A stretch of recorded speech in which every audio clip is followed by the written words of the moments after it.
अस्सलाम वालेकुम, मैं हूं बाबर अली आजमी। आप देख रहे हैं क्रिप्टो 1.0। क्रिप्टो मार्केट ने कल बिल्कुल हमारी सोच के मुताबिक एक डंप कर दिया और ये डंप मैं आपको आज से तकरीबन कल भी मैंने बताया था, कल वाली वीडियो में भी, कि अभी मार्केट ऊपर जाने के चांसेस कम है, नीचे आने के चांसेस ज़्यादा हैं। और हमेशा हम चांसेस की ही बात करते हैं, हम ये नहीं कहते कि 100% ऐसा हो जाएगा, क्योंकि मार्केट किसी के बाप की नहीं है, अपनी मर्ज़ी से चलती है। लोग इन्वेस्टमेंट करते हैं तो ऊपर जाती है, नहीं करते तो नीचे आती है। ठीक है। अच्छा, यहाँ पे हम बाकी सब चीज़ों के बारे में भी बात करेंगे और टेक्निकल एनालिसिस भी करेंगे।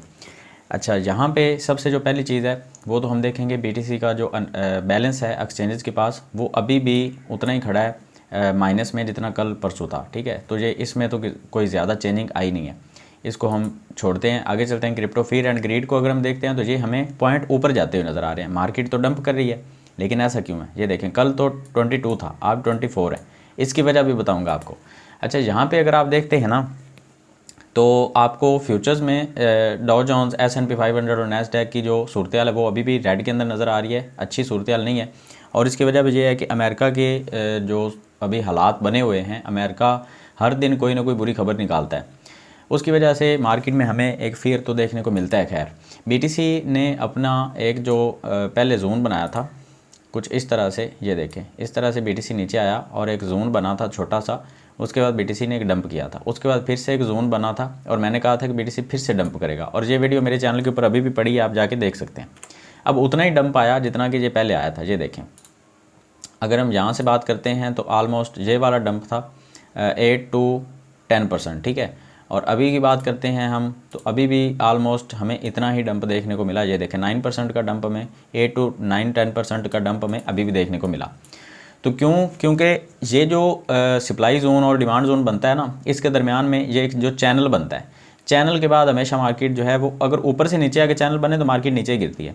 और नीचे हमने ये एक स्पोर्ट जोन बना के रखा था, मेरी पिछली वीडियो में जाके आप देख सकते हैं। हमने स्पोर्ट जोन को छेड़ा छाड़ा नहीं है, अभी तक वहीं खड़ा है जहाँ पे होना चाहिए था। लेकिन अब मैं इसको थोड़ा सा नीचे लेके आऊँगा, क्योंकि हम मार्केट की कंडीशन के साथ साथ चलेंगे। अब हम इसको यहाँ पे रखेंगे, ठीक है, क्योंकि यहाँ से एक सपोर्ट लेके मार्केट जो है उसने अच्छा पंप दिखाया हमें, तो हम इसको उसके साथ ही सपोर्ट को एडजस्ट करेंगे ताकि नेक्स्ट मूव लेने के लिए हमें आसानी हो। आरएसआई को हम अगर देखते हैं ना, तो आरएसआई फुल अपने बॉटम तक जाने की उम्मीद अभी भी है। 19.5 तक अगर आरएसआई जाता है तो वहाँ तक जाते जाते बीटीसी जो है वो हमें आलमोस्ट 17,600 तक टच करता हुआ नज़र आएगा। लेकिन अगर आरएसआई, क्योंकि ऑलरेडी आरएसआई जो है वो अपनी एक बॉटम के ऊपर तो है खैर, और इस बॉटम तक जब पहले जब इस बॉटम तक आया था तो आरएसआई के नीचे आके ऊपर जाते हुए बिटकॉइन ने हमें यहाँ से एक अच्छा पंप दिखाया था, जो आलमोस्ट तकरीबन 20% का पंप बनता था। अब अगर देखें तो आरएसआई फिर से उसी जोन के अंदर है। हम अगर यहाँ पे एक हॉरिजॉन्टल लाइन को ड्रॉ करते हैं, ये देखिए, तो जब आरएसआई पिछली दफ़ा यहाँ पे आया था उसके बाद एक अच्छा पंप आया था, ये देखें, ठीक है। उसके बाद यहाँ पे आया तो एक अच्छा पंप आया, उसके बाद फिर ऊपर ही ट्रेड होता रहा। लेकिन अब दोबारा से अगर यहाँ पे आया तो एक अच्छा पंप आने के चांसेस हैं। लेकिन अगर मज़ीद इस लाइन को तोड़ के, ये 28 को तोड़ के अगर नीचे गिरता है और ये 20 तक या 19 तक आता है, तो वहाँ तक जाते जाते बीटीसी काफ़ी ज़्यादा क्रैश कर जाएगा। वैसे हम बाकी मार्केट का एनालिसिस करेंगे तो हमें थोड़ा सा आइडिया हो जाएगा कि हमने मूव किस तरह से लेनी है, नेक्स्ट हमने पोजीशन किस तरह से अपनी बनानी है। अभी आप बाकी सारा एनालिसिस देख लें। अच्छा, बीटीसी ने डंप किया है 10%। कल की डेट की अगर बात करें, हम डेली की कैंडल की बात करें, हम इंट्राडे की बात नहीं कर रहे, ठीक है। अथीरियम की अगर हम बात करते हैं तो अथीरियम को देख लेते हैं कितना डंप आया अथीरियम के अंदर। अथीरियम को हम देखेंगे डेली में ही, जैसे बीटीसी को हमने देखा, तो अथीरियम का 11% का डंप आया, क्योंकि अथीरियम जो है वो ओवर वैल्यू चल रहा था, बीटीसी से ज़्यादा ऊपर था, तो इसलिए उसमें डंप भी हमें 2-3% का ज़्यादा ही देखने को मिला है। पिछला मैंने जो अथीरियम का आपको सिग्नल दिया था वो 4 आवर की कैंडल के ऊपर दिया था, और मैंने आपको इस टाइम के ऊपर सिग्नल दिया था जब आप यहाँ पे ट्रेड कर रहे थे, यहाँ पे। और उसके बाद जिन लोगों ने मेरे कहने के ऊपर अथीरियम को होल्ड किया होगा वो आलमोस्ट 5% प्रॉफिट में गए होंगे, उसके बाद डंप आया है। अगर तो आप वहाँ से एग्जिट कर गए तो बहुत अच्छी बात है। अगर आप समझ गए कि एक डॉजी किस्म की कैंडल बन रही है, स्पिनिंग टॉप बन रही है, तो स्पिनिंग टॉप के बाद मार्केट जो है वो नीचे आती है। अगर आपको ये नहीं पता कि स्पिनिंग टॉप क्या होती है, डॉजी कैंडल क्या होती है, तो आप मेरा कैंडल का पैटर्न वाली जो वीडियोज़ हैं टेक्निकल एनालिसिस की सीरीज़ के अंदर मेरे डिस्क्रिप्शन में लिंक है, वो आप जाके लाजमी देखें, आपको पता चलेगा कैंडल को देख के हम फैसला किस तरह से कर सकते हैं। ये जब कैंडल बनती है उसके बाद मार्केट नीचे आती है, क्योंकि मार्केट ऊपर जाके ये कैंडल बन रही है, ऊपर जाके वॉल्यूम खत्म हो रहा है, ऊपर सप्लाई जोन है, नीचे डिमांड जोन है, तो मार्केट नीचे आएगी। तो एथेरियम जो है अब वो एक सपोर्ट ढूंढने की कोशिश कर रहा है, लेकिन मुझे लग रहा है कि ये जो सपोर्ट जोन है ये अभी कोई ज़्यादा अच्छा सपोर्ट जोन नहीं है, क्योंकि यहाँ पे अगर आप सुपर ट्रेंड को देखते हैं तो डेली में हमें 4 आवर में हमें जो है वो डाउन ट्रेंड नज़र आना शुरू हो गया है। तो हम यहाँ पे देख लेते हैं, अगर हम यहाँ पे इंडिकेटर सारे के सारे देखते हैं तो ये देखें, हमें पहले तो हम मंथली से शुरू करेंगे। मंथली में हमें 7 इंडिकेटर जो हैं वो कह रहे हैं कि सेलिंग हो रही है, 2 इंडिकेटर सिर्फ कह रहे हैं कि मार्केट जो है वो बुलिश है। उसके बाद आते हैं वीकली में, तो वीकली में भी सेलिंग शो हो रही है। इंडिकेटर हमें सारे के सारे जो इंडिकेटर ये देखें, simple moving average, exponential moving average या जितने भी इंडिकेटर हैं वो सारे के सारे हमें ये कह रहे हैं कि सेलिंग हो रही है। सिर्फ 2 इंडिकेटर हैं जो कह रहे हैं मोमेंटम और MACD लेवल जो है वो हमें कह रहा है कि बाइंग हो रही है। इसको भी छोड़ें, आगे चलते हैं, हम डेली को देख लेते हैं। डेली में हमें स्ट्रॉन्ग बाइंग मिल रही है, ठीक है। उसके बाद 4 आवर में हमें स्ट्रॉन्ग बाइंग मिल रही है।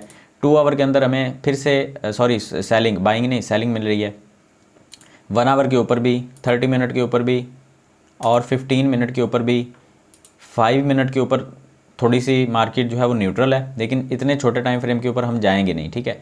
तो हम 1 मिनट या 5 मिनट को नहीं देखेंगे, हम 15 मिनट से लेके 1 मंथ तक अगर देखते हैं तो मार्केट हमें सारी स्ट्रॉन्ग सेल के अंदर नज़र आ रही है। मूविंग एवरेज सारी यही कह रही हैं कि मार्केट जो है वो नीचे गिरेगी, और ये एक बहुत अच्छा तरीका होता है मार्केट को जज करने के लिए। बाकी फिर भी मैंने आपको बहुत दफ़ा ये चीज़ समझाई हुई है कि टेक्निकल एनालिसिस का मतलब ये हरगिज़ नहीं होता कि आपने बस जो है आंखें बंद करके वो ट्रेड ले लेनी है। टेक्निकल एनालिसिस के अलावा भी और काफ़ी सारी चीज़ें होती हैं जिनके ऊपर आपने नज़र रखनी होती है। वो रिस्क मैनेजमेंट हो सकता है और भी काफ़ी सारी चीज़ें हो सकती हैं। आपका पोर्टफोलियो कितना है, आपने कौन से पैसे लगाए हुए हैं, वो ज़रूरत के पैसे हैं या आपके फालतू पैसे आपने लगाए हुए हैं, इन सारी चीज़ों के ऊपर ध्यान रखना बहुत ज़रूरी है।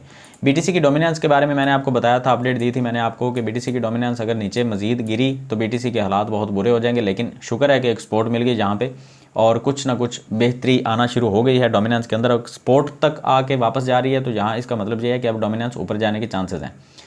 और अगर BTC की डोमिनेंस दोबारा 41 के ऊपर आती है तो हमें काफ़ी अच्छा पंप देखने को BTC के अंदर मिल सकता है, और आल्ट कॉइन्स हमें थोड़े से रेड रंग दिखा सकते हैं।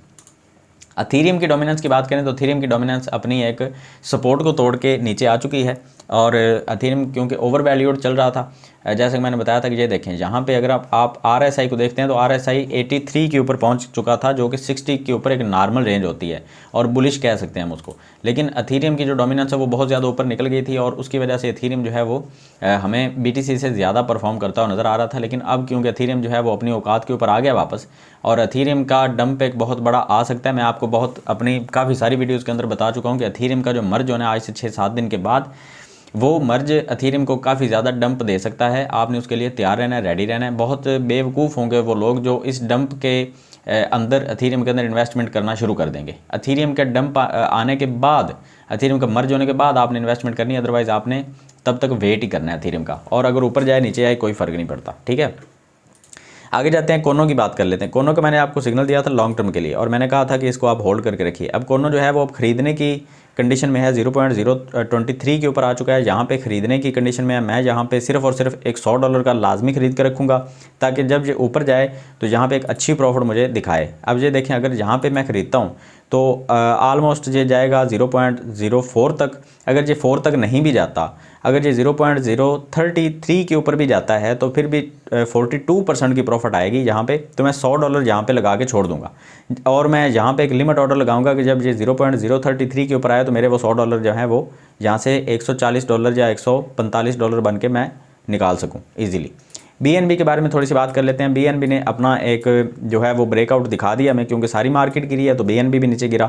अब BNB का क्योंकि हेड एंड शोल्डर पैटर्न बनाया तो इसके बाद BNB मजीद नीचे आ सकता है। आपने इसके अंदर सपोर्ट की ट्रेड नहीं लेनी, अगर आप चाहें तो शॉर्ट की पोजीशन ओपन कर सकते हैं, वो भी मार्केट की कंडीशन को देखते हुए। 4 आवर की कैंडल को देखेंगे, मार्केट थोड़ी बहुत यहाँ से ऊपर जाने के चांसेस हैं। किस तरह से जाएगी मार्केट ऊपर, यहाँ से मार्केट ऐसे जाएगी, ये देखें कुछ इस तरह से मार्केट ऊपर जाएगी, और उसके बाद मार्केट जो है वो नीचे गिरेगी, ठीक है। इस चीज़ को आपने जहन में रखना है, उसके बाद आपने ट्रेड लेनी है। ये छोटा सा एक पंप आ सकता है और उसके बाद मार्केट नीचे गिरने के चांसेस बहुत सारे हैं BNB के अंदर। तो हम जो है वो ट्रेड कोई भी अगर लेंगे तो उसमें हम सबसे पहले कंडीशन देखेंगे BTC की। अगर BTC बुलिश होगा तो मार्केट सारी की सारी बुलिश जाएगी, अगर BTC बैरिश होगा तो मार्केट सारी बैरिश जाएगी, और दोबारा से मार्केट जो है वो सिंक होने वाली है। सिंक का मतलब ये होता है कि BTC के साथ साथ सारे आल्ट कॉइन चलना शुरू हो जाएं। पहले ये हो रहा था कि BTC की डोमिनेंस गिर रही थी, और BTC से जो इन्वेस्टमेंट निकल रही थी बिटकॉइन से थे वो सारी आल्ट कॉइन्स के अंदर जा रही थी। अब ऐसा नहीं है, अब आल्ट कॉइन्स और बिटकॉइन की जो इन्वेस्टमेंट है वो एक साथ आएगी और एक साथ ही निकलेगी। अब ये आल्ट सीज़न अलग नहीं है, BTC के साथ चल रहा है। तो जब ये अलग होगा तो मैं अपने टेलीग्राम ग्रुप के अंदर भी और यहाँ पे एक वीडियो के अंदर भी आपको अपडेट ज़रूर दूंगा। अगर ये एनालिसिस आपको अच्छा लगा है और इस तरह के एनालिसिस आपको देखना अच्छा लगता है तो आप इस चैनल को सब्सक्राइब कर सकते हैं, बेल आइकन को दबा सकते हैं ताकि नेक्स्ट वीडियो आपको लाजमी मिल जाए। और इस वीडियो को लाइक ज़रूर कीजिएगा, किसी ना अपने दोस्त के साथ शेयर भी ज़रूर कर दीजिएगा। और मिलते हैं नेक्स्ट वीडियो में, दुआ में याद रखिएगा। अल्लाह हाफ़िज़।